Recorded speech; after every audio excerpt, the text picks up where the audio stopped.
விட்டுறாத ப்ரோ. வணக்கம் மக்களே, நான் உங்கள் பிரகாஷ். சண்டே டே பிஸ்னஸ் சேலஞ்சோட டே 18 தான் இன்னைக்கு. ஒரு ப்ரோ நம்மளுக்கு டிஎம் பண்ணியிருந்தாரு. நானும் நம்பர் கொடுத்து கால் பண்ணார் எனக்கு. ப்ரோ, நானும் ஷாப் வச்சுருக்கேன், ஆனால் எனக்கு சுத்தமாக வியாபாரமே இல்லை அப்படின்னாரு. அவர்கிட்ட நான் ஒரே 3 விஷயம் தான் சொன்னேன்.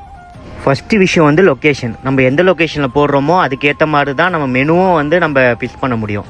ரெண்டாவது விஷயம் நம்ம கடையை எந்த அளவுக்கு நீட்டாகவும் இல்லை ஒரு லுக்காகவும் நம்ம காமிக்கிறோமோ அந்த அளவுக்கு பீப்புள் அட்ராக்ட் ஆகி நம்ம கடைக்கு வருவாங்க. மூணாவது விஷயம் தான் ரொம்ப முக்கியமானது. நம்ம எந்த அளவுக்கு டேஸ்ட் கொடுக்குறோமோ அந்த அளவுக்கு அடுத்த கஸ்டமர் ரெகுலர் கஸ்டமரே வருவாங்க. ஏன்னா நம்ம ஒரு 10 ரூபா போதே அப்படின்னு யோசிச்சோன்னா டேஸ்ட்டு போயிடும். அதனால் நம்ம கையில் ஒரு 10 ரூபா போனால் கூட நல்ல டேஸ்ட்டாகவும் நல்ல குவாலிட்டியாகவும் கொடுத்தாங்கன்னா கண்டிப்பாக பீப்புள்ஸ் எங்கே இருந்தாலும் நம்மளை தேடி வருவாங்க. ஏன்னா நம்ம டேஸ்ட்டுக்காகவும் நம்ம கொடுக்குற கஸ்டமருக்கான கேரிங் நம்ம நல்ல விதமாக நடந்துக்கிட்டு நல்ல விதமாக நம்ம கொடுத்தோன்னா நம்ம கேரிங்குக்கும் நம்ம டேஸ்ட்டுக்கும் கண்டிப்பாக வருவாங்க.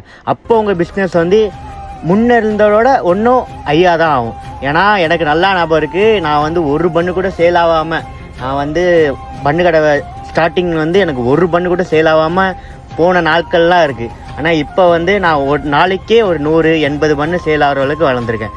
அப்போ நான் யோசிச்சு என்னடா ஒன்று கூட விற்கலையே அப்படின்னு நான் மன உடைச்சி போனேன்னா இந்த அளவுக்கு நான் வளர்ந்துருப்பேனான்னு தெரியல. ஏன்னா நம்பிக்கை விடாதீங்க. பிஸ்னஸ் அப் அண்ட் டவுன் எப்போவுமே இருக்கும். இப்போ எந்த பிஸ்னஸ் எடுத்துக்காலும் ஒரு நம்பிக்கையோடு ஸ்டார்ட் பண்ணுங்கள். எப்பயாச்சும் ஒரு நாள் நம்ம வளருவோம். நன்றி மக்களே.